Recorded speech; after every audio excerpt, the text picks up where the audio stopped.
স্থানীয় সরকার উপদেষ্টা আসিফ মাহমুদ সজীব ভুঁইয়া বলেছেন, দেশের সার্বভৌমত্ব ও স্বাধীনতার উপর হস্তক্ষেপ কিংবা আঘাত আসলে কঠোর ব্যবস্থা নেবে সরকার।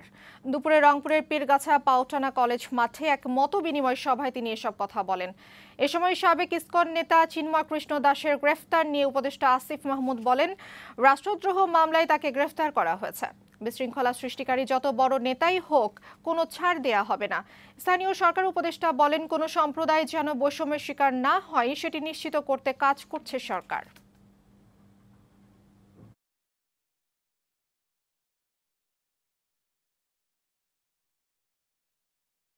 বাংলাদেশের সার্বভৌমত্ব স্বাধীনতার উপর কোনো প্রকার হস্তক্ষেপ, কোনো প্রকার আঘাত আসে এবং রাষ্ট্রের প্রতি অবমাননা হয়, রাষ্ট্রদ্রোহের মতো ঘটনা ঘটলে সেক্ষেত্রে সরকার অবশ্যই কঠোর ব্যবস্থা নেবে এবং সেক্ষেত্রে একটা গ্রেফতারের ঘটনাকে কেন্দ্র করে এখন অস্থিতিশীল পরিস্থিতি তৈরির চেষ্টা করা হচ্ছে।